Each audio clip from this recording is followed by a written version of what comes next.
नमस्ते साथीहरू, म आज तपाईहरुलाई बेलको जुस कसरी बनाउने भन्ने बारेमा देखाउँछु। सबभन्दा पहिला बेल लिने, बेल लिएपछि त्यसलाई मजाले फोड्ने। हेर्नुस् त कस्तो राम्रो गुदी छ। त्यो गुदीलाई सबै चम्चाले एउटा भाँडोमा सब निकाल्नुपर्छ। त्यहाँभित्र बियाहरू पनि हुन्छ। त्यसपछि त्यसलाई मजाले पानी हालेर मिक्स गर्नुपर्छ। हातले नै मिक्स गर्दा राम्रो हुन्छ, सफा हातले। त्यसपछि त्यसलाई मजासँग मिक्स गर्ने पानी हालेर मजाले मिक्स गरिसके पछाडि त्यसलाई पानी एकातिर छोक्रा एकातिर हुन्छ। छोक्रा निकालेर फालिसकेपछि हामीले यसरी जालीमा हालेर छानेपछि छोक्राहरू सबै बाहिर निस्किन्छ।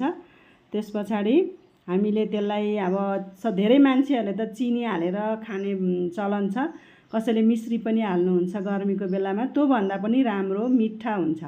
मिठा गुड अब भेली आफ्नो ठाउँ अनुसारको नाम छ होला। यसलाई मजाले फुटाइसकेर जालीबाट त्यसलाई छानेर त्यो बेलको जुसमा यो भेलीको अथवा मिठाको पानी चाहिँ त्यसमा मिक्स गर्ने। छानिसकेपछि मजाले त्यसलाई डाडुले मिक्स गरेर घोलेर राम्रोसँग त्यसलाई मिलाउने। त्यसपछि अब यो जुस चाहिँ खानको लागि लगभग तयार भइसक्यो। तपाईहरु पनि गर्मीको समयमा मजाले बेलको जुस बनाउनुस्, स्वस्थ रहनुस्, मस्त रहनुस्। अब यो खानको लागि रेडी भयो। अब दृष्टि मैयाले अब यो जुस खाएर टेस्ट गर्छिन्। कस्तो छ दृष्टि यो जुस? गुड।